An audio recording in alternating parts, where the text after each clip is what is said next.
Comencem amb el que hem anomenat eix 0, que és el que pròpiament seria el que apuntava el diputat fa un moment sobre la voluntat de fer un cert balanç. S'acostumen a fer balanços amb els números rodons. Nosaltres hem fet un balanç després de 36 anys, la qual cosa em sembla perfectament raonable, i sovint en alguns dels articles parlem de 40 anys, però de fet són 36 i quan en fem 40 doncs ja si cal en farem un altre, o en tot cas la crisi de l'edat no ens en deixarà fer. Comencem deixeu, explico en mig minut la lògica el fil conductor d'aquest eix 0. El comencem avui amb aquesta conferència de Xavier Antich, a qui presentaré d'aquí mig minut. Després tindrem un debat entre Xavier Mercè i Lluís Noguera, en el qual el sentit últim és que facin balanç i es remetin als articles que ja han publicat a la comunitat virtual d'Interacció. Demà la mirada seria cap al futur, és a dir, Berta Sureda i Jordi Celles imaginem, entenem que representen, amb tots els matisos que calguin, dos models de futura política cultural pel nostre país o pels nostres ciutats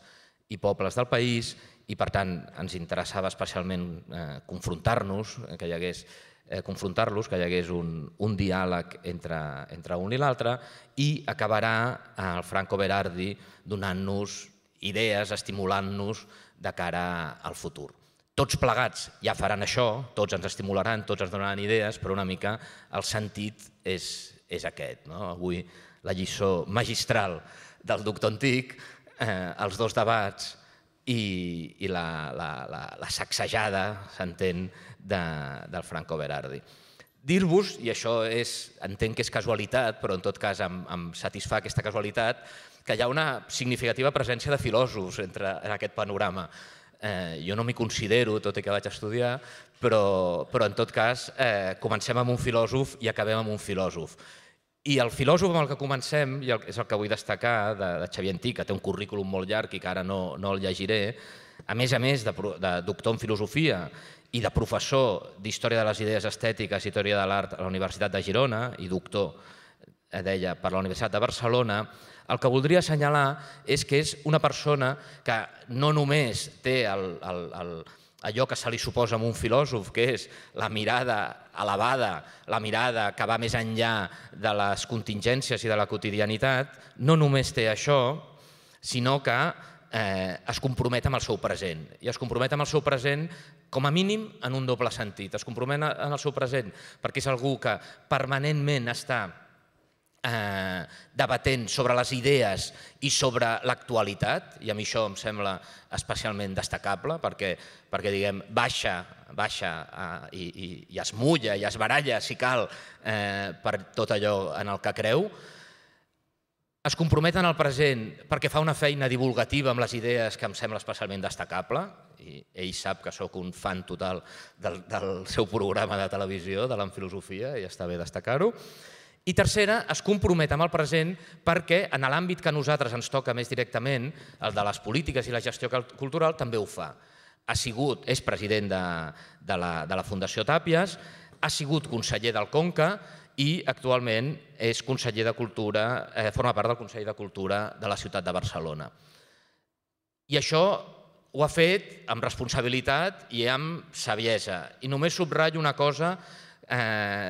com a consell que us dono a tots. Els primers informes del Conca, jo podria arribar a dir que sé i podria dir que suposo, quedeu-vos amb la versió que vulgueu, que en bona mesura són producte de la mà de Xavier Antich. I són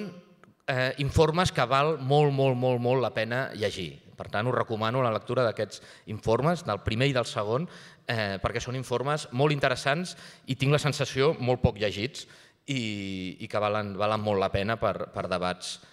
com el que estem tenint aquí. Bé, no m'entretinc més. La seva intervenció, la seva conferència li vam dir que fes aquesta reflexió general, aquest balanç general sobre aquests anys de política cultural. La titulàvem El balanç de les polítiques culturals, què hem guanyat i què hem perdut, i a partir d'aquí només cal escoltar-lo i aprendre. Deixarem al final uns 10 minuts, vam quedar a quart d'hora, per possibles intervencions per part del públic, perquè aquestes jornades, des del primer moment, facin honor al seu nom i siguin realment interactives. Moltes gràcies, Xavier. Moltes gràcies, Xavier. Moltes gràcies a vosaltres per ser-hi. No tinc la costum actoral d'actuar sota focus, encara que porto 30 anys fent classes, i per tant intimida una mica perquè us veig entremig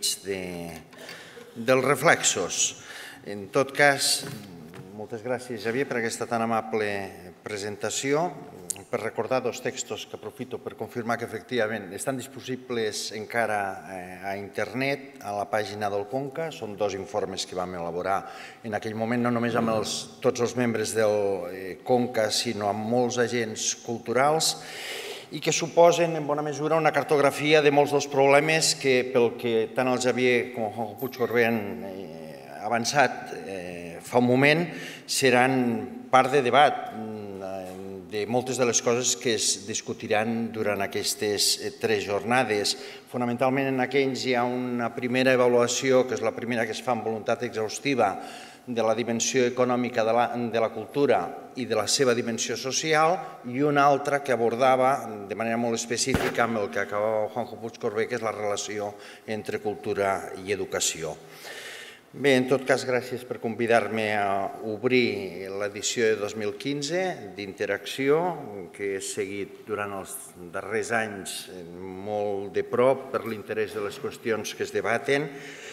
i que es plantegen, i agrair també l'esperança que potser hi pugui aportar alguna cosa, una esperança que abans de començar em sembla una mica desmesurada. Però bé, en tot cas, arrencarem per fer algunes línies al voltant del que em van suggerir de pensar, que és el balanç de les polítiques culturals en aquest període que va del 78 fins ara, amb aquesta fórmula de pregunta que hem guanyat i que hem perdut, que és prou eloqüent. Permeteu-me la llicència, només per començar, de retrocedir un pèl. No m'aniré als grecs, com sempre fem els filòsofs, sinó només 25 anys enrere, de 1978, que és quan comença el període sobre el qual m'han proposat de pensar-hi per provar de fer un balanç de les polítiques culturals. Al 1954, m'hi vull anar només per mig minut, en ple franquisme, quan Salvador Espriu publica El caminant i el mur, incloent-hi un poema que tots sabem de memòria, Assaig de càntic en el temple, que aviat esdevindria bandera per a un redreçament possible d'un país i d'una cultura aleshores postrats sota una dictadura que no tenia altra política cultural que la censura, la repressió, la propaganda i el sectarisme, a part de la misèria moral i del menyspreu per l'educació i la cultura que ho impregnava tot. En aquest context, Espriu escrivia aquests versos que tots sabem: «Oh, que cansat estic de la meva covarda, vella, tan salvatge terra, i com m'agradaria allunyar-me'n nord enllà, on diuen que la gent és neta i noble, culta, rica, lliure, desvetllada i feliç». Era el 1954 i no trobo millor manera, recordant aquests versos, d'inscriure'ns per un moment en la consciència, aleshores molt intensa i molt dolorosa, d'haver estat arrencats als processos de modernització política i cultural dels països del nostre entorn. La consciència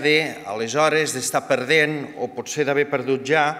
el tren que hauria d'haver permès l'accés a una modernitat cultural de la qual aleshores n'estàvem exclosos per aquest procés d'autarquia reaccionària i de replegament en un passat anacrònic que ens allunyava dels debats i de les problemàtiques culturals dels països que aleshores eren observats amb enveja i admiració. L'aspiració del país a una societat noble, culta, rica, lliure, desvetllada i feliç, per dir-ho una altra vegada amb les paraules d'Espriu, s'expressava aleshores, el 1954, per una mirada cap a fora, per una mirada cap a l'exterior, nord enllà, ja que aquí tot semblava paralitzat en un temps fora del temps i fora de la història, mentre que, pel contrari, tot el món del nostre entorn cultural, en aquells països en els quals provàvem d'emmirallar-nos, avançava en l'aprofundiment de les llibertats i en el desenvolupament de polítiques culturals que provaven de respondre als nous reptes i a les noves exigències de les societats democràtiques i avançades. Fem ja el salt. A primers dels anys 70, encara sota el franquisme, una il·lustració a la revista satírica La Codorniz ens pot ubicar, penso que de manera ben precisa, en aquella situació just al començament del període del que en parlarem ara. Era una il·lustració que sempre recordava el professor Ramon Valls Plana, l'únic filòsof espanyol baladí admès a la Societat Hegeliana de Berlín, que l'explicava, curiosa paradoxa, entre pàgina i pàgina dels seus comentaris sobre la fenomenologia de l'esperit de Hegel. La il·lustració reflectia, de la Codorniz, un diàleg entre un senyor baixet, amb boina, espanyol, que parlava amb 2 o 3 europeus. En la il·lustració, cadascun d'aquests europeus del diàleg justificava que el seu país era el que tenia més futur. L'un, perquè la seva llengua era, deia, la més parlada del món, l'altre perquè eren els més rics i els més innovadors tecnològicament, i l'altre perquè eren els que més patrimoni cultural admirat internacionalment tenien. Al final, l'espanyol els deia a tots ells, anys 70, que estaven molt equivocats, que el país que, sense cap mena de dubte, tenia més futur per endavant era Espanya, perquè, deia, a diferència de tots els altres països que avançaven ja cap al final del segle XX i cap al segle XXI, Espanya encara tenia per endavant el segle XVIII, el segle XIX i tot el segle XX. La mordacitat d'aquest sarcasme així feia referència a una constatació tan indiscutible aleshores com ara. I és que Espanya, per raons històriques prou conegudes, totes les nacions incloses, encara a finals del franquisme, no havia accedit plenament a la modernitat que els altres països de l'Europa del nostre entorn portaven desplegant amb totes les seves contradiccions i dificultats, com a mínim des de la il·lustració del segle XVIII. Aquesta és, em sembla de manera molt precisa, la situació en aquest país nostre, el 1978, amb la recuperació de les llibertats democràtiques. Un futur per endavant que obligava a posar-se al dia de manera urgent amb una modernitat reiteradament interrompuda i estroncada que ens havia deixat fora pràcticament de tot. Per això, de manera semblant a com el cinema, en els seus primers 100 anys d'existència, va haver de recórrer unes fases anàlogues a les que havia recorregut l'art durant 3.000 anys, de tal manera que també el cinema, en només un segle, va desenvolupar, i permeteu-me alguns noms per entendre'ns, la seva època antiga amb els pioners, com Griffith, amb el seu classicisme, com Ford o Hitchcock, amb la seva modernitat, la Nouvelle Vague, i la seva postmodernitat, Godard, Agnes Varda o Kiarostami, també les polítiques culturals d'aquest país, des del 1978 fins avui, han hagut de fer front a uns processos de modernització cultural concentrats que les polítiques culturals d'altres països han anat desplegant amb una temporalitat molt diferent de la nostra al llarg de 2 segles llargs. La qüestió aleshores plantejat el marc, si voleu, el marc teòric, en aquests termes és la següent. Com podem pensar l'evolució de les polítiques culturals al nostre país en el marc comparatiu més ampli dels processos de modernització cultural de les societats occidentals en el marc de la lògica evolutiva del sistema capitalista? I quines són aquestes fases? Permeteu-me que contesti aquestes preguntes articulant un doble moviment comparatiu. D'una banda, l'evolució global en el desenvolupament del que podem considerar la modernitat cultural, I, d'altra banda, la inscripció local en el redreçament d'aquesta modernitat interrompuda, a través de, ser una mica pedagògic, 3 fases que no són, com imagineu, estrictament successives, sinó en molts moments simultànies, abans de situar-nos en el moment present en què s'obren noves problemàtiques. Us en demano, d'altra banda, disculpes pel necessari esquematisme i per la inevitable simplificació al qual, per evidents raons de temps, hi estem obligats. Abans d'entrar en aquestes 3 fases, però, una consideració encara prèvia. Des de 1978 endavant, durant aquestes darreres dècades, s'ha generalitzat entre nosaltres la consideració de la cultura i dels productes culturals com a béns públics comuns. Seria una expressió a hores d'ara ja d'ús comú. Béns públics comuns. Béns públics comuns que han de ser regits per un marc al marge del mercat de l'oferta i la demanda i que no poden ser avaluats només en termes estrictament econòmics o estadístics. D'acord amb aquesta consideració, avui reconeixem a les produccions culturals una sèrie de valors que estan en la base de la seva consideració social. Es tracta en primera instància d'un valor d'existència que permet entendre que la població en conjunt s'ha de beneficiar del simple fet que els béns culturals existeixen. Es tracta també d'un valor de prestigi, degut a la identificació entre l'existència dels béns culturals i el desenvolupament social i econòmic. Es tracta també d'un valor de cohesió,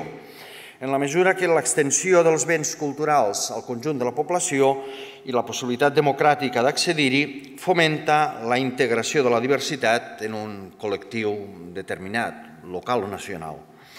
Es tracta també d'un valor educatiu, en la mesura que contribueixen al desenvolupament intel·lectual i de la sensibilitat estètica. I es tracta, finalment, d'un valor també simbòlic i, si voleu, patrimonial. I és que la cultura, a més de ser un sector estratègic per al desenvolupament econòmic d'una societat, allò que, entre molts altres, George Giudice ha anomenat la cultura com a recurs, a part d'això, la cultura contribueix, com poques coses ho fan, a augmentar el capital social i el capital simbòlic d'una col·lectivitat, desenvolupant així, cosa que no sovint es posa de relleu, encara que estan entre professionals, això ho coneixem molt bé, una funció essencialment social. És per aquesta raó que la cultura és concebuda com un dret, i a més com un dret essencial,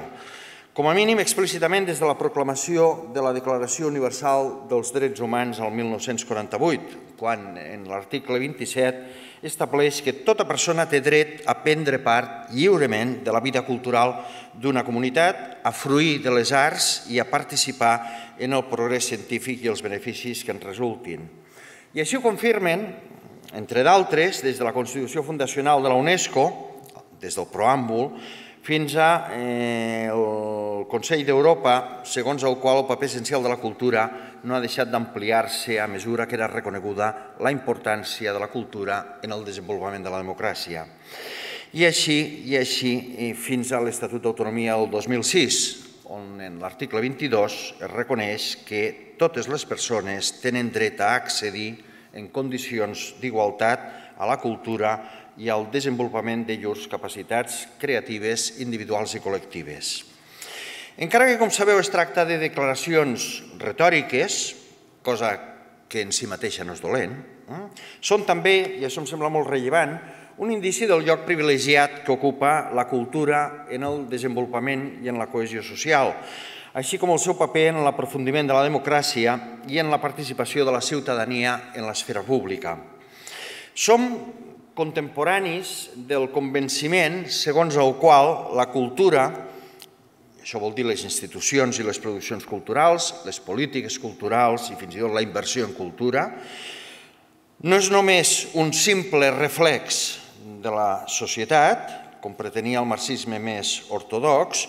sinó que en realitat la cultura modifica substancialment la societat, no simplement la reflexa. Anem ja ara a les 3 fases que, al meu entendre, ens haurien de permetre una comprensió de doble escala, global-local, dels processos de les polítiques culturals que porten fins al present. Primera fase. Fem aparentment un petit pas enrere. Espero que s'entengui que no tant massa. A partir del segle XVIII, sobretot a partir de la Il·lustració, es va generalitzar entre els països europeus civilitzats,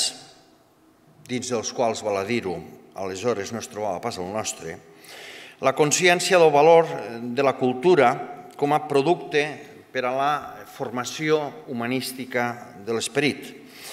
I no només perquè la seva experiència directa de la literatura i l'art, la música, el teatre, l'arquitectura, la dansa, no només perquè la seva experiència directa i sense mediacions contribueix al desenvolupament de la sensibilitat estètica i a la formació del criteri del gust, sinó també, sobretot, perquè amb el seu gaudi, es pensava, cadascú podia accedir al descobriment d'uns mons que cadascun a la seva manera eren capaços de contribuir a la formació integral de les diferents capacitats de coneixement humanes i de la també dimensió moral o de la dimensió ètica. Així, llegir un llibre o un poema, escoltar música, contemplar un quadre o una escultura, assistir a una representació teatral o operística, permetia, es pensava, ampliar les fronteres i limitacions dels marcs personals. Amb tot això es podia viatjar a altres èpoques, a altres llocs, es podia entrar en la intimitat dels personatges i de les seves accions, parar esment a la complexitat psicològica i ètica dels individus i de les seves accions, copsar la bellesa i la intensitat de les formes visuals, literàries o musicals, i descobrir que la vida és molt més rica del que ho era abans d'entrar en aquests universos d'experiència que per nosaltres mateixos no seríem capaços de conèixer. I efectivament sabem que així passa. Els productes culturals a partir del segle XVIII, a part del seu valor gens menyspreable com a entreteniment, han estat pensats i viscuts com a instruments en la formació individual, com a eines d'emancipació individual i col·lectiva, i com a formes d'alliberament i fins i tot com a vehicles, avui en diríem, de cohesió social. És l'època en la qual Kant escriu un cèlebre text amb una proclama emancipatòria que esdevé marca d'època, i on escriu la il·lustració, deia, és la sortida de l'home de la seva autoculpable minoria d'edat. La minoria d'edat significa la incapacitat de servir-se del seu propi enteniment sense la guia d'un altre. Amb l'entusiasme, val a dir, passat el temps una mica ingenu, propi del qui creu reconèixer el començament d'una nova època, Kant hi afegia: és possible que el públic s'il·lustri, d'il·lustració, que s'il·lustri a si mateix, una cosa que és gairebé inevitable si hom el deixa en llibertat. Kant, com tota l'Europa il·lustrada, estava fascinat per com evolucionaven les coses després de la Revolució Francesa, i és que, aleshores, a partir d'allí, amb la Constitució de 1791, els assemblearis francesos van dotar el país d'un nou sistema d'ensenyament republicà, que està a la base de la nostra convicció, avui unànimement compartida, en favor de l'ensenyament públic i universal, que establia, com sabeu, entre les disposicions fonamentals la garantia, deien, d'una instrucció pública comuna per a tots els ciutadans i gratuïta en el que es refereix a l'ensenyament indispensable de totes les persones. Llibertat política, per tant, sufragi censitari i educació per a tothom. Aquest és el marc sota el que es desplega el primer gran moment democratitzador de la cultura en bona part del panorama europeu. No estranya per això que les arts i la cultura en general fossin sacsejades durant els segles XVIII i XIX per l'aparició pròpiament dita del que ja aleshores podem considerar com a públics culturals. És a dir, l'accés de la nova ciutadania al gaudi i al consum de les produccions culturals de la seva època, una cosa fins aleshores reservada a molt pocs. Un canvi de conseqüències, com sabeu de sobres, aleshores inabastables, que permetrà d'una banda l'emergència del gust com a noció hegemònica en tots els debats d'aquests segles, així com d'altra banda l'aparició d'una nova organització en la recepció i en la circulació de les produccions culturals. Dels salons de pintura, fora dels espais religiosos i principescos, dels salons de pintura als nous teatres, de les sales de concerts i d'òpera a les novel·les per entregues, de les sales, de tots aquests espais, l'aparició de les primeres formes de llibertat política i de parlamentarisme democràtic van anar de la mà de la socialització de les produccions culturals. Aquests són, gairebé 2 segles després, part dels reptes als que aquí es confronten les polítiques culturals dels primers anys de redreçament democràtic, finals dels 70, primers dels 80. Amb més ambició, val a dir, per tota la feinada que calia fer, que el que finalment la seva materialització pràctica permet de verificar, ja que, i és part del problema al que hi tornarem després, la incompletud en la realització d'aquests objectius constitueix encara avui algun dels reptes fonamentals, pel bàsics, encara pendents. Polítiques d'infraestructures culturals bàsiques a tot el territori, redescobriment i posada en valor públic i social del patrimoni, iniciatives per al foment de la creativitat, especialment atentes al valor i les produccions, com se'n deia a primers dels 80, emergents, ja que la inexcusable posada al dia d'un dèficit històric tan gran i tan gros com aquest no podia fer oblidar que el temps i la història continuaven avançant. I per tant, calia estar també aquí. I finalment, entre les urgències més visibles, estratègies per afavorir l'accés públic a les institucions i produccions culturals. Aquest és una mica el mapa del repte, finals dels 70, primers dels 80. Calia repensar el paper social dels teatres i les biblioteques, dels museus i centres d'art, dels auditoris i les escoles de música. L'abast de tot el que calia fer aleshores obligava, és cert, a uns esforços institucionals gegantins que no sempre, cal dir, van saber entendre l'alçada del repte i les dimensions del dèficit cultural que arrossegàvem. Juanjo Puigcorbé, abans de començar, recordava al principi d'aquesta ascensió encara algunes mancances estructurals molt visibles per tot el territori, del qual tots nosaltres en som profundament conscients. En cert sentit, per tant, part del que aleshores no es va voler,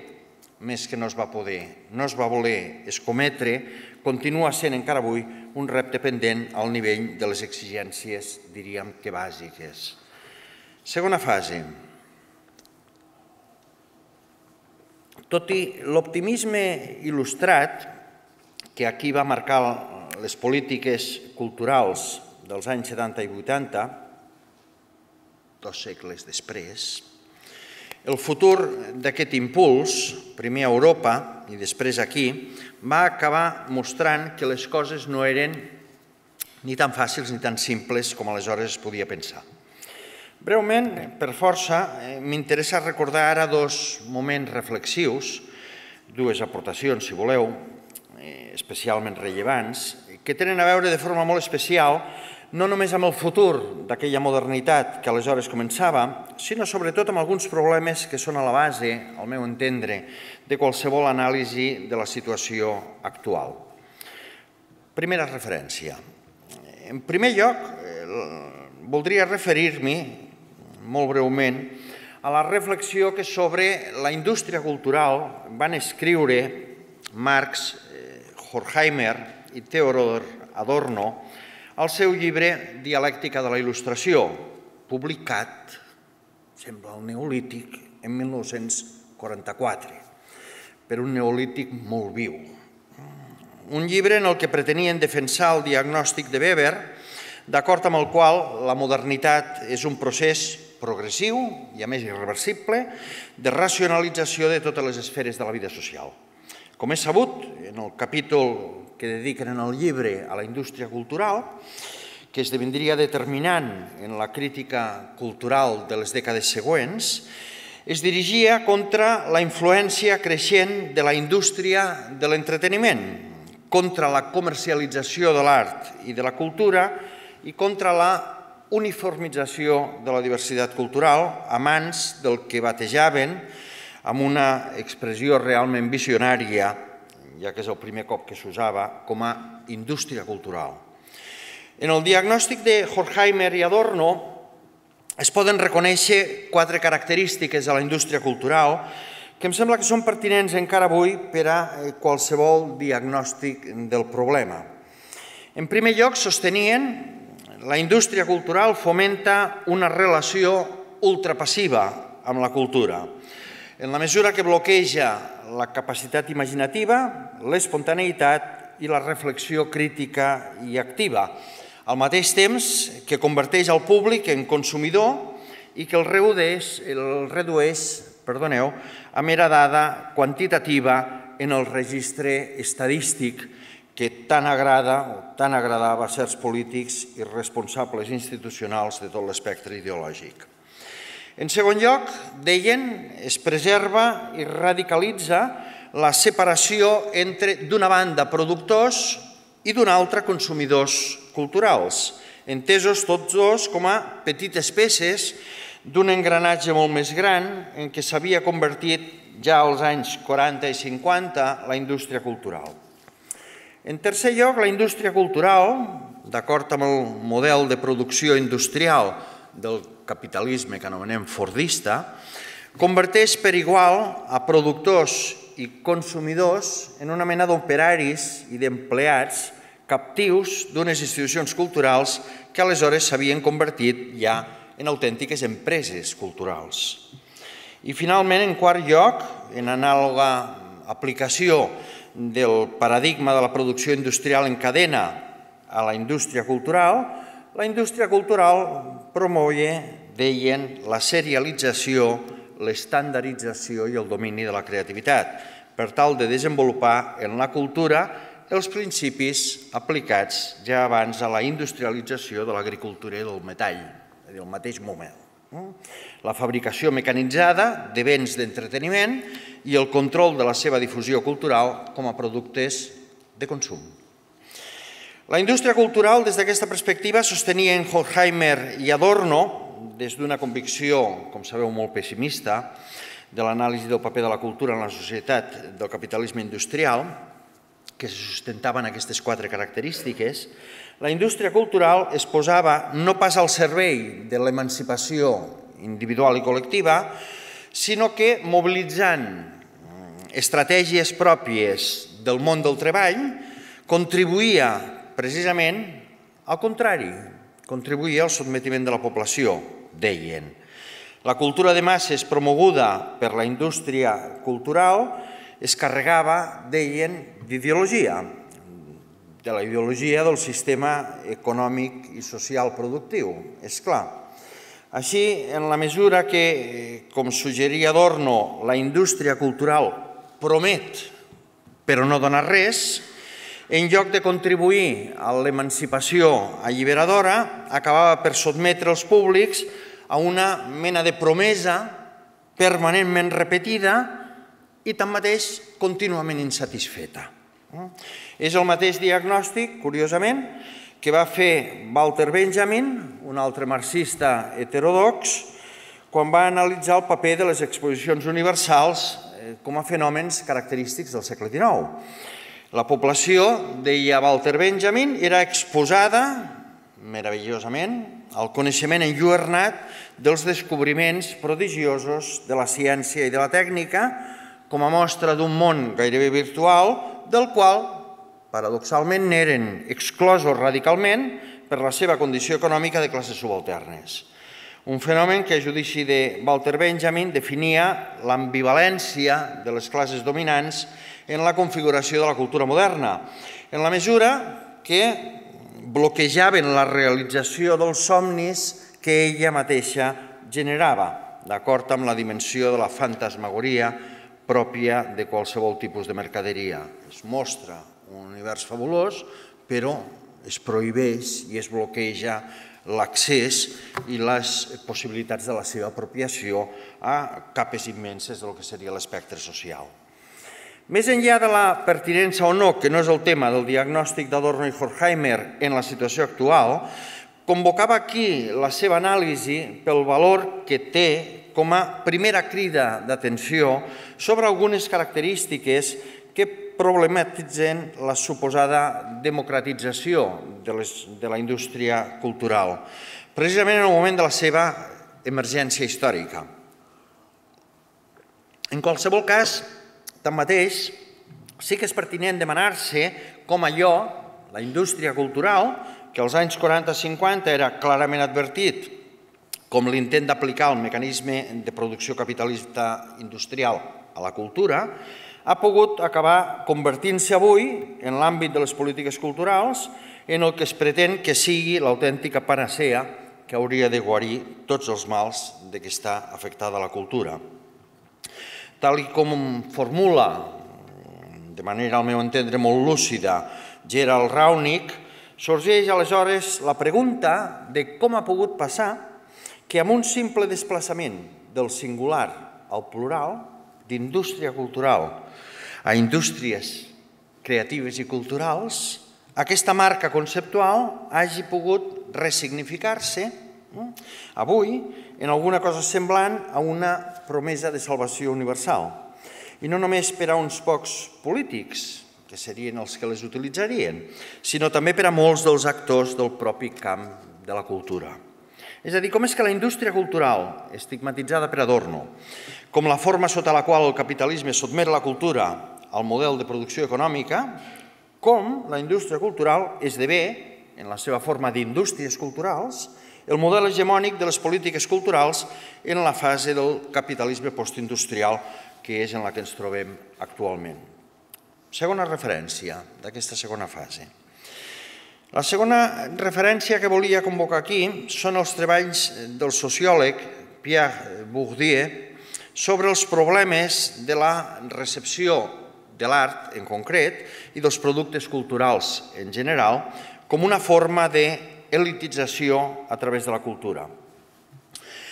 A finals dels anys 60, el 1969, va publicar un estudi titulat L'amor per l'art, elaborat a partir d'una mostra amplíssima d'enquestes a diversos museus i centres d'art de 5 països occidentals.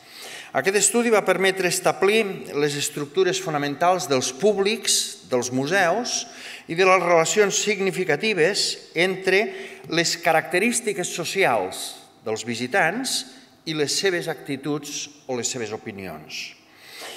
El treball estadístic que estava a la base de l'estudi va revelar de manera molt clara, en primer lloc, que l'accés a les obres culturals, és 1969, era un privilegi de la classe ja culta. I en segon lloc, aquest privilegi es presentava sota l'aparença d'una total legitimitat, de tal manera que només en quedarien exclosos aquells que s'exclouen a si mateixos, aquells que no hi volen accedir, aquells que no van als museus o genèricament al teatre, a les sales de concert, etc. Tanmateix, tal com l'estudi documentava de manera estadística,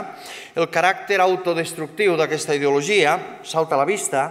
ja que si és incontestable que la nostra societat, deia, ofereix a tothom la pura possibilitat de gaudir de les obres exposades als museus, també és cert, confirmava, que només uns quants tenen la possibilitat real de portar a terme aquesta possibilitat virtual. L'aparença, en principi, democratitzadora de l'accés total, amagava que, en realitat, referit a l'obra d'art considerada com un bé simbòlic, només existeix per a qui posseeix els mitjans que li permeten d'apropiar-se-la, és a dir, de desxifrar-la, d'interpretar-la, de dialogar amb ella. Cosa que, encara que a la pràctica els productes culturals i artístics siguin d'accés públic, el seu accés real acaba per constituir al seu voltant una mena de barrera invisible i sovint infranquejable. Aquesta era, al meu entendre, la gran revelació del treball, cal recordar que empíric, no especulatiu, de Bourdieu, que la democratització iniciada al segle XVIII amb l'accés públic teòric de les classes mitjanes i populars als productes culturals bloquejava en realitat l'autèntic accés i gaudi a aquests productes per uns murs menys visibles i tanmateix més operatius que els que existien quan aquells productes culturals estaven reservats de manera gairebé exclusiva a les classes dirigents. Aquestes conclusions de Bourdieu es veuran confirmades en el seu segon treball, La distinció, publicat una dècada després, el 1979, en què Bourdieu intentava relacionar el gust amb les condicions socials en les quals es produeix. Aquest segon estudi, que esdevindrà tan extraordinàriament influent com el primer en la configuració de les polítiques culturals dels anys 80 i 90, i no només a França, demostrava positivament que la cultura i els productes culturals acaben per reforçar en aquells públics que ja participen i ja gaudeixen dels productes el sentiment de pertinença a una classe culturalment distingida, una mica el títol de la distinció, mentre que reforça de manera anàloga en aquells que no en participen ni en gaudeixen el sentiment d'exclusió, com si aquells productes no els estiguessin dirigits amb ells i com si d'altra banda les pròpies institucions culturals que haurien de promoure l'accés real els deixessin definitivament i en la pràctica al marge. Com sabeu, aquests diagnòstics van generalitzar, i no només a França, també aquí una nova preocupació pels públics, que en certa mesura encara és la nostra, i contribuiran a molts llocs a que certes institucions culturals s'esforcin per acostar-se a aquells sectors de la ciutadania, que podríem qualificar d'exclosos culturals, que resten al marge de la participació i del gaudi de la circulació de les produccions culturals. Els anys 80 van veure emergir a molts llocs, també aquí, evidentment, en aquesta cursa per remuntar un dèficit secular, van veure emergir una doble estratègia entre programadors i institucions culturals. O bé esforçar-se per incrementar la freqüentació dels públics ja existents i per ampliar la proporció de públic entre les classes socials ja representades entre el públic existent, o bé això, o bé intentar atraure públics i visitants procedents de les classes socials menys representades. És la dècada en la qual, a molts llocs, com sabem, els que ja tenim més edat, es generalitza l'organització, als museus i centres d'art, per exemple, de visites escolars. Per esmentar només dos exemples, als museus i centres d'art o a les sales, als teatres i les sales de concerts. Som al davant ja aleshores de dues dimensions que marquen les polítiques culturals d'aquells anys. El reconeixement d'una banda de la dimensió econòmica, productiva i industrial, podríem dir-ne, de la cultura. I d'altra banda, el reconeixement de la seva dimensió social, amb les problemàtiques que li són i que li eren o que li són encara aparellades. Recapitulem. En aquest sentit, l'anàlisi d'Adorno, que respon a una època molt determinada, ens confronta de manera polèmica, al meu entendre, avui encara, d'una banda la qüestió de la banalització de la cultura, la banalització cultural, per l'hegemonia de la cultura de l'entreteniment i el paradigma de la diversió enfront de la cultura exigent, podríem dir-ne. Així com a la dificultat de supervivència, i diríem que fins i tot d'encaix, de les produccions culturals crítiques amb aquesta realitat. I d'una altra banda ens confronta també amb la reducció de les pràctiques culturals a indústries culturals. Una reorientació que ha esdevingut pràcticament generalitzada i que no és indiferent a les pràctiques culturals que des d'aquesta perspectiva encara aquí hegemònicament es promouen. Val a dir que quan es parla, de vegades fins i tot enraonadament, de la dimensió econòmica de la cultura i de la seva participació en la generació i increment del PIB, del Producte Interior Brut, així com de la seva capacitat per crear empreses, ocupació, llocs de treball i d'influir en l'augment fins i tot del turisme cultural, com un dels sectors econòmicament estratègics, quan es parla així s'està efectivament adoptant la posició que Adorno precisament criticava, que el valor de la cultura rau en haver-se convertit en motor de l'economia en una societat com la nostra postindustrial. És una constatació positiva, d'altra banda, que efectivament la cultura, en la seva dimensió econòmica, aporta un increment de valor econòmic a la societat en la qual es desplega com a mercaderia de consum, és una obvietat. Cosa que ha permès, d'altra banda, això potser no és tan obvi, reorientar bona part de les polítiques culturals a la seva rendibilitat econòmica. Tanmateix, tot i constatar-ho,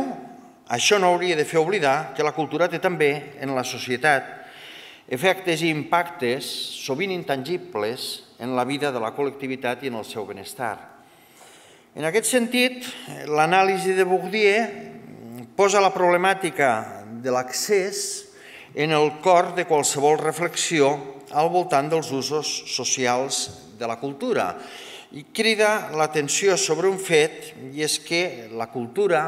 les produccions culturals i les institucions culturals poden perversament duplicar culturalment formes d'exclusió que tenen la seva base en l'exclusió econòmica, social i educativa. Aquesta és una qüestió, segur que no se us escapa, encara avui d'extrema actualitat, per no dir d'extrema urgència. Com ha assenyalat Vera Solberg, a més de les múltiples exigències a què les administracions culturals han de respondre, hi ha una que travessa totes i que és de particular rellevància per a les nacions compromeses amb el projecte de la democratització, i és la de facilitar l'accés a la cultura i garantir-lo a tots els seus ciutadans. Avui, però, gràcies precisament a la problemàtica oberta per Bourdieu i per altres analistes de la recepció de les produccions culturals, sabem que la problemàtica de l'accés no consisteix només a contribuir a que aquells sectors de la ciutadania tradicionalment exclosos de la participació i del gaudi dels productes culturals puguin accedir a museus, centres d'art, concerts, biblioteques o teatres, sinó, sobretot,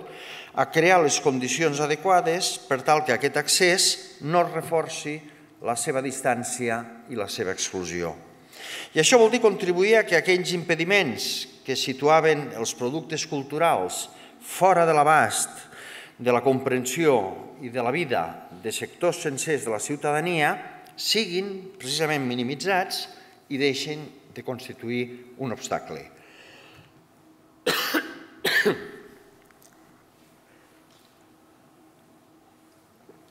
És per aquesta raó que avui la problemàtica de l'accés a les institucions i produccions culturals és indestriable de l'educació i del que podríem dir-ne alfabetització cultural, alfabetització visual, alfabetització musical, alfabetització teatral. I és per la mateixa raó que des de museus, biblioteques, auditoris, institucions escèniques, fins a les institucions dedicades a totes les arts, a banda de concentrar-se en la programació de continguts, s'ha gairebé generalitzat la necessitat d'articular també projectes educatius al voltant del que avui coneixem com a programes públics, adreçats prioritàriament a atendre les demandes d'intermediació amb segments de públics específics determinats per la seva singularitat, per les seves característiques i interessos propis i per les seves necessitats constituents. I el repte, evidentment, que aquestes iniciatives tenen com a objectius estratègics no és pas, en primera instància, ja l'augment de públics, usuaris o visitants, sinó més aviat evitar que les pràctiques culturals que constitueixen l'eix central de les programacions de les institucions contribueixin, com ha passat massa sovint fins ara, a preservar i garantir els murs d'exclusió cultural com a reflex d'unes altres exclusions econòmiques, socials i educatives. Tercera fase. On podem considerar que som avui, després d'aquesta mirada a la sincronia diferent cronològicament, depèn on d'aquests processos. Són processos globals, de més llarga temporalitat i processos molt concentradets per raons d'aquest dèficit històric en el nostre país. On som avui? Abans de res no podem oblidar que precisament aquí, en tots aquests processos, hem anat en tot ràpid, molt ràpid, massa ràpid, per posar-nos al dia i per accedir del 1978 endavant al desplegament d'una modernitat que en els darrers segles havia estat contínuament, reiteradament interrompuda. I a causa fonamentalment d'aquest ritme, però no és pas l'únic factor, a cada vegada hem anat perdent potser massa llençols. I a part dels reptes encara pendents, evidents i visibles, que aquestes dues fases encara han anat deixant pel camí, la situació actual hi afegeix alguns elements nous, de noves exigències i de la constatació de nous problemes. Algunes de les qüestions que acabem d'esmentar i que tenen a veure amb la participació, amb l'accessibilitat real dels públics que ja reclamen protagonisme en allò al que assisteixen, no només com a usuaris o consumidors, algunes de les qüestions que acabem d'esmentar ja són una constatació evident en l'àmbit reflexiu de la teoria política. Com ha assenyalat, entre molts altres, Etienne Balibar, és impossible sostenir fins al final, sense caure en l'absurd, la idea d'una llibertat civil perfecta que es basi en les discriminacions, els privilegis i les desigualtats de condicions. De la mateixa manera que és impossible pensar en igualtat entre ciutadans basada en la manca de llibertats. La política, escrivia Balibar, consisteix en un desplegament de l'autodeterminació del poble. Entenem per poble, deia, el conjunt de ciutadans lliures i iguals en drets. La conquesta així de l'autonomia ciutadana esdevé una política efectiva d'emancipació, començant, és clar, pel dret a la no exclusió d'allò que constitueix el contingut propi de l'espai públic i compartit. Així, des d'aquesta perspectiva, quasi podríem dir que la història de l'emancipació, de l'alliberament, no és tant la història de la reivindicació de drets ignorats, o no ja, o no només, sinó més aviat la història de la lluita real per aconseguir drets que ja són declarats des del punt de vista formal i retòric, cosa que aplicada a l'esfera de les institucions i de les produccions culturals obliga, més enllà de la institució retòrica de l'accés a la ciutadania, a garantir les vies que poden portar a la participació plena i a l'ús i a l'apropiació crítics i conscients de les produccions i de les institucions culturals. Res diferent, d'altra banda, al que també és exigible, des d'una perspectiva democràtica radical, a la democratització en els espais polítics que regeixen la vida en comú. Per dir-ho, i disculpeu una altra cita, en paraules de Sheila Ben-Habib, el concepte de ciutadania es basa en la identitat col·lectiva, és a dir, en la pertinença a una entitat política constituïda històricament com a diferenciada de les altres. Es basa també en la participació social i política, és a dir, en la participació en l'autogovern, i es basa en els drets polítics i socials. Sense participació en allò que una col·lectivitat té en comú, que serien una mica totes aquestes coses, sense participació en allò que una col·lectivitat té en comú, i és evident que la cultura n'és un dels aspectes més rellevants que permet identificar l'espai públic compartit d'una col·lectivitat, no existeix pròpiament accés a la plena ciutadania. És a dir, no n'és l'efecte, n'és la seva base. De forma anàloga al que podria dir-se l'accés als serveis mínims, educatius i sanitaris en primera instància i tots els altres a continuació. Cosa que equival a dir que el comú, com allò que dota de sentit i contingut a l'esfera pública, no és una realitat preexistent. El comú no és allò que una col·lectivitat té en comú, és a dir, alguna cosa que ja hi és, a partir de la qual s'ubicarien en l'espai públic les produccions culturals, sinó que el comú és, sobretot, com ha mostrat abastament, entre molts altres, Toni Negri, o entre nosaltres, Marina Garcés, el comú és una potència i una producció contínues, una capacitat de transformació i una capacitat de cooperació, a partir de les relacions que existeixen entre les dimensions de la producció i les dimensions de la recepció, per tant, a través d'un reajustament continu.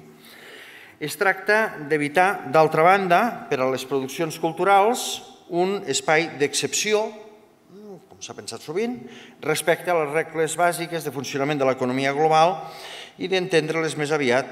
com l'espai en el qual també, el de la cultura, es produeix ciutadania. Així doncs, en resum, la primera fase de la modernització cultural vinculada als processos il·lustrats atribueix a la cultura una capacitat emancipadora, individual i col·lectiva, configurant una primera esfera pública per a la cultura que tanmateix no pot impedir ni evitar l'elitització en l'accés, la participació i el gaudi. La segona fase, vinculada al desenvolupament global de la cultura de masses, que opera una conversió gairebé hegemònica de la cultura en indústries culturals i dels productes culturals en mercaderies de consum, convertint, d'acord amb aquest paràmetre o d'aquest model, en conseqüència, els públics culturals en consumidors i, per tant, avaluables en termes quantitatius i en termes estadístics i generant per a la cultura una tendència bàsicament economicista a l'hora d'avaluar la seva rendibilitat i finalment en una tercera fase que arriba fins avui mateix on emergeix la necessitat de considerar la cultura, les seves institucions i els seus productes des de la seva dimensió social i, per dir-ho ràpidament, participativa. Els públics avui ja no són destinataris passius, sinó part activa en les produccions i polítiques culturals, en les quals s'han erigit com a, en alguns casos, protagonistes indiscutibles. És a dir, la cultura en la seva consideració de bé públic comú no només ha de ser preservada, fomentada i divulgada pel seu valor intrínsec, sinó per damunt de tot pels beneficis socials que genera en la seva col·lectivitat. Aquest precisament és l'horitzó en el qual la dimensió social de la cultura ocupa avui bona part dels debats, en els quals apareixen certes problemàtiques, com, per esmentar un exemple amb valor d'emblema, la reflexió al voltant de l'anomenat retorn social de la cultura, que configuren certes claus d'un procés d'aprofundiment democràtic iniciat en moments diversos, segons aquelles diferents temporalitats, amb la convicció que la cultura és un element vertebrador fonamental de la societat. Per tant, no només un producte que s'usa extrínsecament. Avui és una evidència que la cultura, les institucions i les produccions culturals representen un factor positiu de primer ordre en el desenvolupament social d'una col·lectivitat, dèiem, tant pel que fa factors o aspectes estrictament productius vinculats al creixement econòmic, com pel que fa a les condicions vinculades a la qualitat de vida, al benestar social de la ciutadania i, per suposat, a la cohesió social, a la regeneració urbana, a la participació política i a la governança, a l'educació, a la interculturalitat, per esmentar-ne només alguns dels aspectes. És per això que les polítiques culturals amb pretensions democratitzadores no poden tenir avui altre punt de partida que afavorir i multiplicar l'accés de la ciutadania a les produccions culturals, així com contribuir a la distribució, circulació i difusió de les produccions culturals. I tanmateix això només pot ser no pas l'horitzó final, sinó més aviat el fonament i el punt de partida, ja que, a més, cal promoure i impulsar, posant en pràctica formulacions sofisticades, com s'ha fet a molts llocs i a moltes institucions en els darrers anys, formulacions sofisticades, complexes i operatives, iniciatives que incideixin en la capacitat creativa de les comunitats, la presa de poder cultural per part dels territoris i dels individus, la gestió de la diversitat cultural i la participació proactiva dels ciutadans més enllà de la seva consideració com a consumidors culturals. Són només aquestes pràctiques culturals en les que hi esteu treballant les que poden contribuir a generar i acceptar normes i valors compartits, així com consolidar els lligams necessaris per al desenvolupament de les comunitats, reduint tant com sigui possible significativament l'aïllament i l'exclusió social i prestant atenció especial a les classes considerades eufemísticament, si no sarcàsticament, com a no productives i que en realitat són classes excloses en el paradigma postindustrial dels processos productius i que en conseqüència resten infrarrepresentades en tots els índexs d'audiència de públics culturals, sense que l'atenció estrictament als números no posi de manifest una mica aquest desencaix. Allà on fins fa relativament poc els béns culturals i artístics eren encara una senyal de distinció, com deia Bourdieu, que pensava que això de la cultura eleva. I per tant, una de les causes, com a efecte de l'exclusió social, ara són i cada cop més una forma precisament d'integració cultural i una via per accedir amb plenitud real de drets als beneficis culturals d'una comunitat. La neutralitat cultural de l'Estat, defensada fa només unes dècades per models teòrics tan rellevants com el de John Rawls o Habermas, ha donat pas entre nosaltres a posicionaments de més complexitat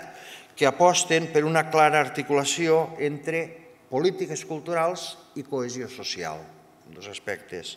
que han d'anar lligats. I per cohesió social no cal entendre, com es fa sovint, la domesticació de la diversitat, per força conflictiva i antagònica de l'heterogeneïtat col·lectiva, sinó més aviat, al contrari, la seva activació com a subjectes actius i, per tant, productius, creatius, participatius. Per això la cultura i les institucions i produccions culturals han vist reforçada la seva posició per la consciència de la seva capacitat de transformar les realitats socials, les relacions socials, per donar suport a la diversitat i per incidir en la vida i el benestar de la ciutadania. Això obliga, i ho sabem, a analitzar i determinar les esferes de la realitat social en les quals les accions culturals repercuteixen de manera significativa i a identificar i mesurar el valor públic i l'impacte que la cultura hi afegeix. L'acció de la cultura i les polítiques culturals en la societat, ho hem dit per activa i per passiva, produeix modificacions en l'esfera social. És el problema que posa de relleu, al meu entendre, la qüestió del retorn social de la cultura, del que tant en parlem, que remet a aquell valor que la cultura afegeix a la seva societat i que ha estat en els darrers anys objecte d'anàlisi, cartografia i avaluació, com sabeu. Quan es parla del valor afegit de la cultura, un tremola, perquè sempre es parla del valor afegit en termes economistes. Hi ha el valor social afegit a la societat, no a la que s'adrecen, sinó a la que se'ls convida a formar-ne part. Aquest és l'autèntic valor afegit. Hi ha dues expressions nefastes en la terminologia economicista actual. Una és la del valor afegit i l'altra és la dels nínxols. És com a la primera part del Padrino de Coppola, parafrasejant-lo. Aquell que us parli de nínxols és el traïdor. En aquests anys, durant els quals s'ha desplegat el debat al voltant, entre altres coses, del retorn social de la cultura, s'han generalitzat dos models o dues tendències principals en la forma d'abordar el problema, al meu entendre. D'una banda, en primer lloc, les teories i els posicionaments que posen l'èmfasi, geocronicista, en les externalitats positives de les polítiques culturals. Aquestes anàlisis, amb les que tots ens hem hagut d'esbarallar, s'han centrat en com, de quina manera i fins a quin punt les polítiques culturals i el seu suport a les institucions i produccions culturals de tota mena han contribuït al desenvolupament social de diferents col·lectivitats i el suport que han suposat en la realització d'altres objectius sectorials de les polítiques públiques, per exemple, l'àmbit de l'educació, l'urbanisme, la seguretat, la salut o fins i tot el medi ambient. Aquesta posició, però, no pot amagar una certa mirada instrumental de la cultura. Cada euro que es posa en la cultura acaba revertint en beneficis en tots els altres. Una mirada instrumental en la mesura que legitima l'actuació de les polítiques culturals per la seva acció en la consecució d'altres objectius que per això es consideren com a més prioritaris que els intrínsecament culturals. En paradoxa. És la perspectiva, per exemple, que va generalitzar a nivell global el nou laboralisme britànic, que va estendre la convicció que la despesa en cultura havia de ser considerada com a inversió, no com a despesa, i que el valor dels projectes culturals podia mesurar-se pel retorn econòmic, social o educatiu, entre d'altres, dels beneficis complementaris de les polítiques culturals. Això només passa en cultura. Se posa quartos però es busca la rentabilitat en d'altres llocs, del qual se'n beneficien tots els altres que no contribueixen, començant pel debat al voltant del turisme cultural. Cal tenir en compte també que aquesta perspectiva, centrada en les externalitats socials de la cultura, va suposar i suposa encara en determinats àmbits, parlant amb tanta gent compromesa en la gestió cultural, és quasi bé dir una obvietat, que aquesta perspectiva va suposar una pressió afegida a molts projectes i a moltes institucions culturals, que han vist en els darrers anys com l'atenció a l'impacte de la cultura en altres àmbits polítics hauria de regir i sovint fins i tot determinar l'orientació de les polítiques culturals, la seva programació i fins i tot les seves estratègies. Només cal rellegir una mica els informes que segurament bona part de vosaltres heu hagut de complir en la justificació de pressupostos. Un model generalitzat en els últims 5-7 anys, podríem dir. D'altra banda, en segon lloc, un altre model basat en les teories que posen l'accent en el valor públic de la cultura, rebutjant l'ús instrumental de la cultura i defensant la necessitat d'identificar i d'analitzar els elements, sovint intangibles, de l'experiència associats a la cultura i a la participació en les institucions i produccions culturals. Sense negar la importància en l'establiment i recollida de dades quantitatives que mesurin l'impacte de la cultura a través de les seves externalitats, aquest model aposta més aviat per establir mecanismes de valoració de la cultura per ella mateixa, independentment de la seva vinculació a altres àmbits de les polítiques públiques.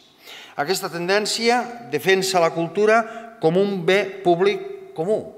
que aporta beneficis directes a la ciutadania i a la col·lectivitat i que, per tant, produeix un impacte social analitzable també en termes de retorn, més enllà de la seva valoració instrumental en àmbits diferents de la cultura. Val a dir, al meu entendre, des d'una perspectiva pràctica, des d'una perspectiva operativa, que els dos enfocaments no són contradictoris, com molt sovint retòricament es posa de manifest. L'enfocament instrumental, basat en el retorn a través de les externalitats de la cultura, és insuficient sense la consideració intrínseca del valor cultural i del valor públic d'aquestes polítiques culturals. De la mateixa manera que l'enfocament intrínsec de la cultura, basat en els valors consubstancials i públics de la cultura, és també insuficient i podria contribuir al prejudici respecte a l'excepcionalitat de l'esfera cultural com un món al marge de la societat, quan ignora els beneficis produïts per l'impacte de la seva actuació indirecta en diversos àmbits de la vida social i econòmica d'una col·lectivitat. Al meu entendre, és precisament la combinació dels dos enfocaments el que hauria de permetre la possibilitat d'abordar la dimensió social de la cultura i el seu eventual retorn social, si és que encara hem de parlar d'això, des d'una perspectiva enriquidora i teòricament complexa. D'altra banda, només la combinació d'aquestes dues perspectives pot evitar la ingenuïtat i el paternalisme que sovint tenyeix la perspectiva del retorn social de la cultura com una forma d'intervencionisme corrector de les desigualtats culturals que tanmateix deixaria intactes i intocables les desigualtats econòmiques, socials i educatives. portem-los al teatre i que hi vagin i ens n'oblidem de la resta, fent una mica, si em permeteu, i m'ho perdoneu, la caricatura. Durant molt de temps, cal recordar-ho, les polítiques culturals han estat sotmeses en certs àmbits a una perspectiva segons la qual les institucions i produccions culturals podien operar com un model, com un mecanisme políticament anàleg bé al de la policia, en la desactivació de possibles conflictes, bé al de treballadors socials, en la possible inserció a l'esfera pública de sectors de la col·lectivitat que n'estarien exclosos, en quedarien al marge. En conclusió i recapitulació, sense menystenir la consideració del valor intrínsec de les produccions culturals, com és obvi, sense menystenir el seu valor emancipatori, alliberador i formador de la sensibilitat estètica i de l'esperit crític, sense menystenir tampoc, en tercera instància, la seva contribució al desenvolupament econòmic i a la correcció de les desigualtats socials, caldria avançar, en la meva modesta opinió, en una consideració de les polítiques culturals que permeti avaluar el seu impacte en la vida i el benestar d'una col·lectivitat. A partir d'una banda, de la producció de beneficis en els àmbits generats per les polítiques públiques no culturals, és obvi. I d'altra banda, en la millora intrínseca de la situació cultural d'una comunitat i en la contribució a la correcció de les desigualtats estrictament culturals, que en realitat són causa i alhora efecte, alhora, de les desigualtats econòmiques, socials i educatives. Això, entre d'altres coses, hauria de permetre abordar la capacitat de les polítiques culturals per tal de promoure l'autonomia social, l'experimentació formal i expressiva i la dimensió comunicativa de les produccions culturals. En la interrelació entre aquestes tres variables estan en joc, al meu entendre, les relacions actuals i, evidentment, futures, en un futur immediat, entre cultura i política, o entre polítiques culturals i institucions i produccions culturals, que constitueixen el rerefons, en realitat, en el que s'emmarca qualsevol discussió al voltant del paper de les polítiques culturals en la nostra societat contemporània. I ara sí, per acabar, ja és un tòpic generalitzat en l'àmbit dels professionals de la cultura, la consideració segons la qual els polítics i les institucions polítiques no tenen cap interès per la cultura. És quasi com un lament generalitzat, només que s'hi troben dos professionals de la cultura. Lament que pràcticament no és que hagi durat les últimes dècades, que podem remuntar 2 segles. Per tant, que ja és, podríem dir-ne, una certa paròdia. Tot i que aquest tòpic generalitzat està molt estès, tanmateix, l'anàlisi de les polítiques culturals, institucionals, des de 1978 fins avui, permeten, al contrari, reconèixer un motiu de fons que té a veure precisament amb l'ús de la cultura com a instrument de govern. Fins i tot, per dir-ho en termes de Foucault, com a tecnologia política. Marcelo Expósito, en un llibre molt recent, ha escrit que la cultura ha participat en la creació d'imaginaris de modernització, ha servit com a recurs per al desenvolupament econòmic, ha afavorit processos de remodelació urbana, on estem parlant, o ha convocat a grans segments de la població al voltant d'identitats col·lectives. Però la cultura ha estat també, i cal dir-ho, encara que amb menys freqüència del que segurament desitjaríem, el terra de cultiu per a la crítica, fins i tot per a la crítica de la pròpia cultura, com a tècnica de govern.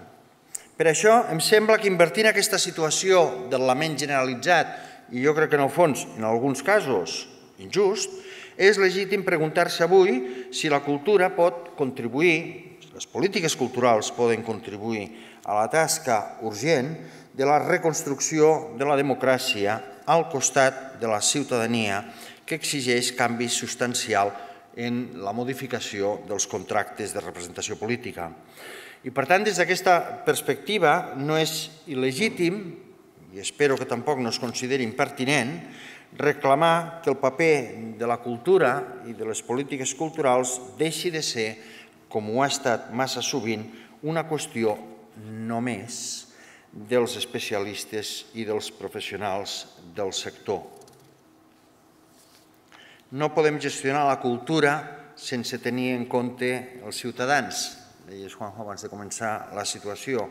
i ho volia reprendre amb els interrogants. Què és possible pensar avui en una nova política de la cultura que impulsi noves relacions entre institucions culturals i professionals crítics externs al camp cultural,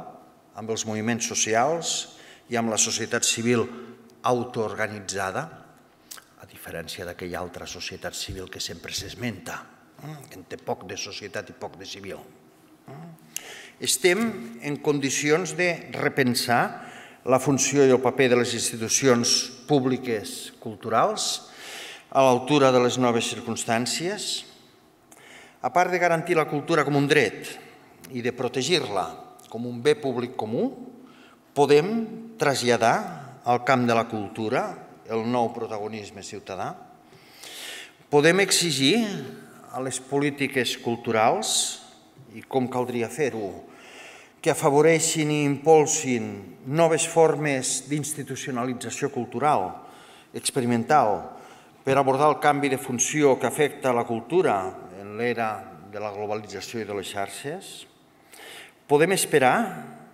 de les polítiques i de les institucions culturals que es posin sense paternalismes anacrònics al servei de la complexitat real de la societat, al servei de les iniciatives productives de la pròpia ciutadania i que contribueixin a més les polítiques i les institucions culturals, que contribueixin a la radicalització de la democràcia a través de la cultura. Volia acabar justament aquí, deixant aquestes preguntes en l'aire. Moltes gràcies.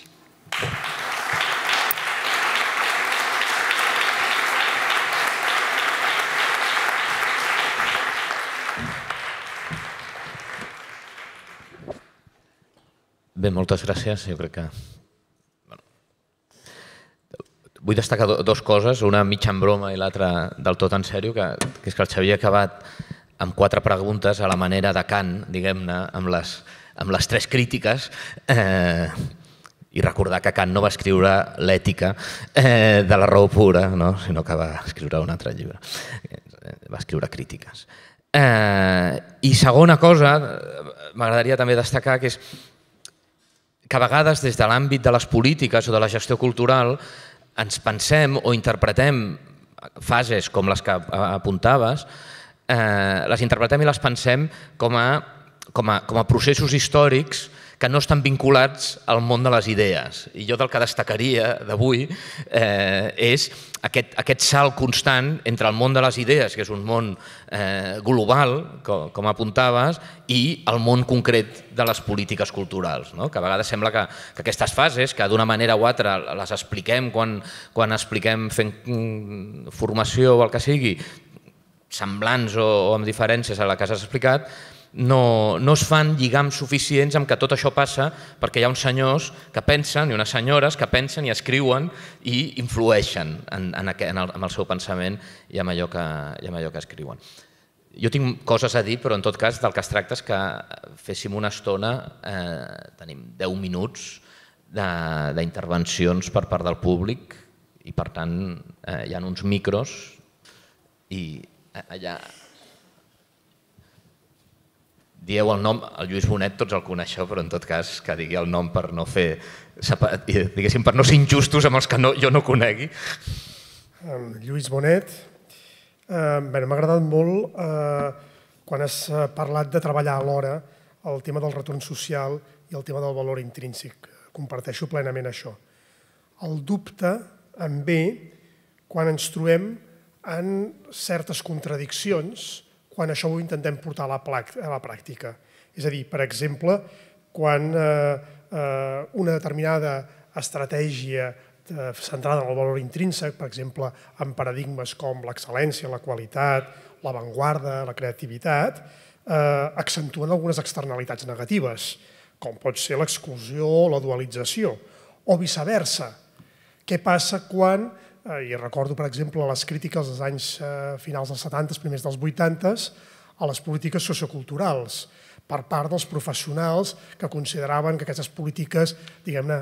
en bromes d'allò d'afavorir el macramé, tota aquella cosa tan injusta contra els amateurismes, etc. A veure, en el fons, jo crec que aquí hi ha uns stakeholders que intenten legitimar els seus interessos utilitzant retòriques que els ajuden a dir que el que ells defensen és d'interès general. I el que m'agradaria que ens ajudessis a discernir és com actuar, a quins criteris podem utilitzar quan a la pràctica ens trobem intentant construir polítiques públiques de cultura en un mar de stakeholders que utilitzen retòriques al servei d'interessos menys públics del que convindria. Gràcies.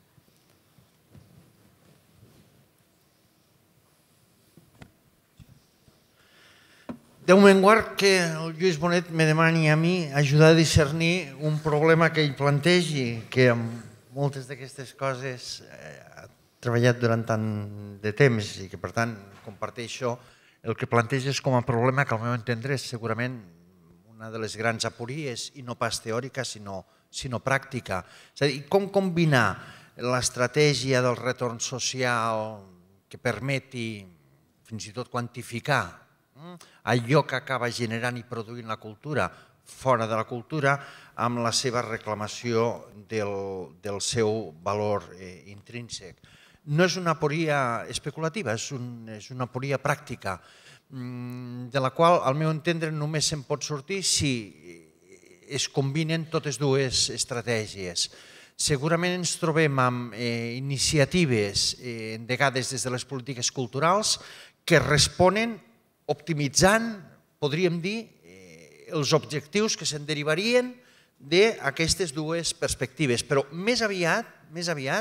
i el que cal fer, al meu entendre, és afavorir el creixement de totes aquestes iniciatives que respondrien a l'ambició del que s'espera de les dues. És a dir, que efectivament el seu retorn social fos evident, explícit i quantificable i que a sobre el seu valor intrínsec també ho fos. Però sabem que, d'altra banda, al meu entendre, el progrés en l'àmbit de les polítiques culturals vindria quasi com una prova del cotó, marcat com a indici en l'àmbit que creixés,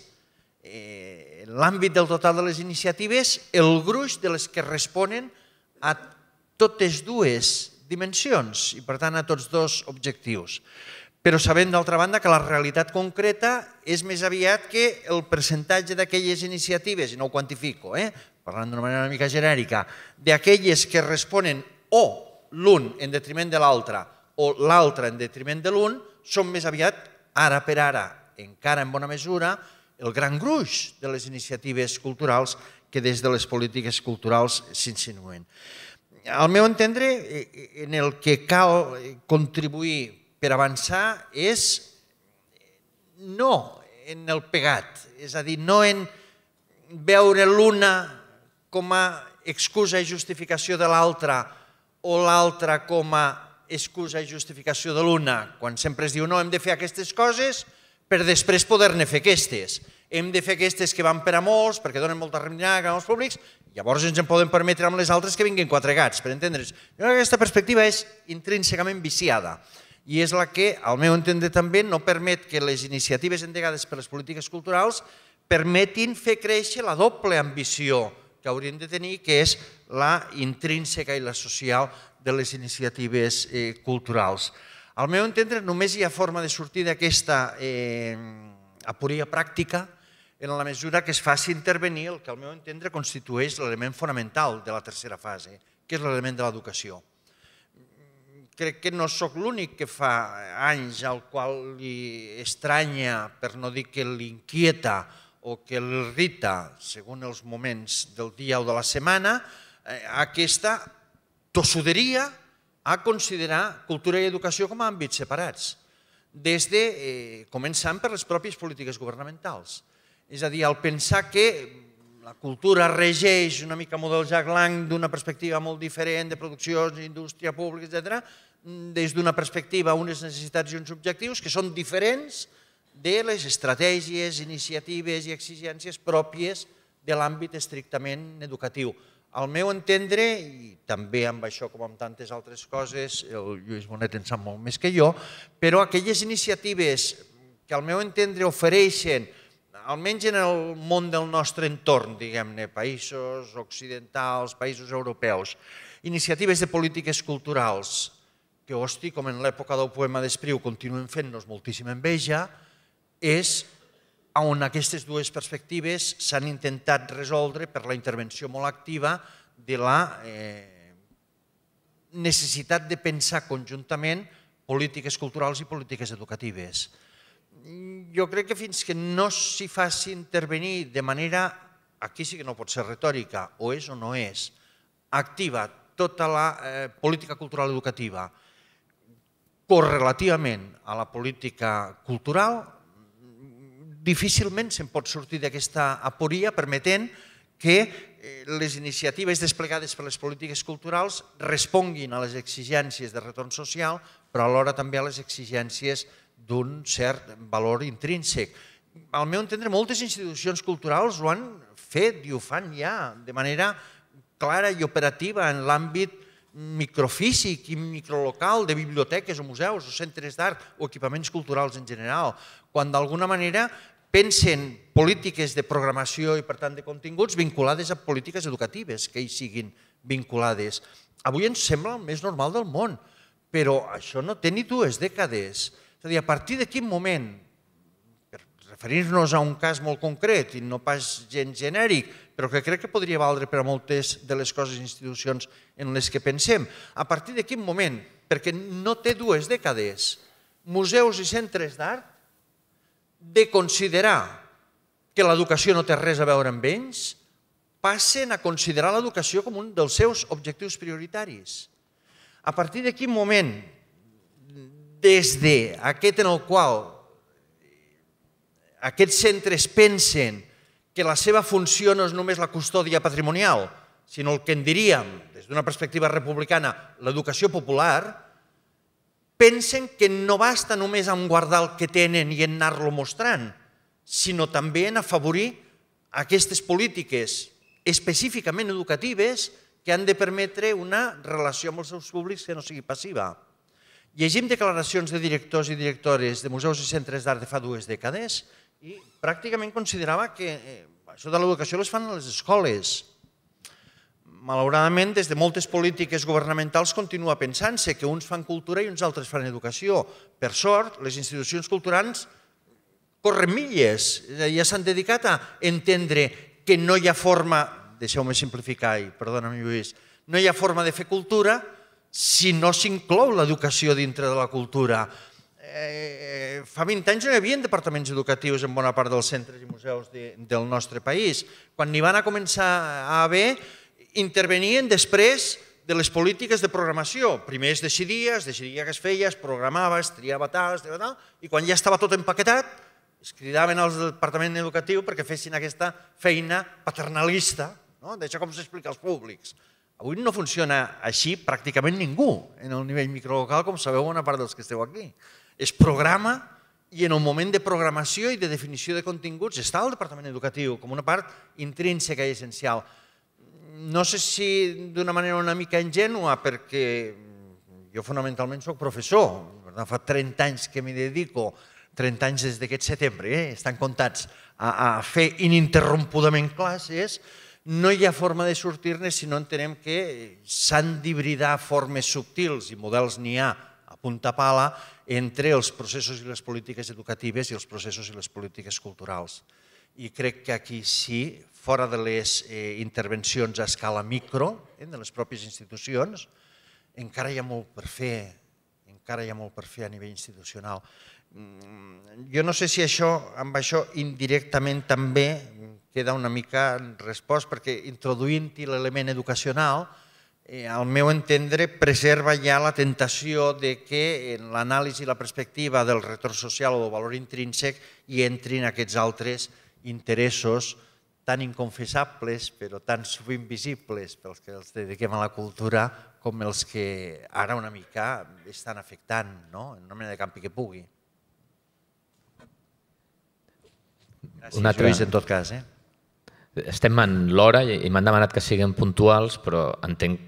perquè hi hagi una intervenció, diguem, no només n'hi hagi una, si hi hagués algú més. No? Doncs mantindrem la puntualitat. Això és la reacció de dir no, que li fem una altra pregunta, se torna a estar un quart d'hora. Disculpeu-me. No, jo m'he quedat en preguntes, però el que aprofitaré són les preguntes, com em toca el divendres presentar les conclusions, les convertiré en semiafirmacions. I bé, per tant, si us sembla, moltes gràcies, Xavier, ha sigut molt interessant i empalmem, entenc que empalmem sense solució de continuïtat, no sé, seguim amb el segon moment d'aquest panorama zero d'interacció. Moltes gràcies.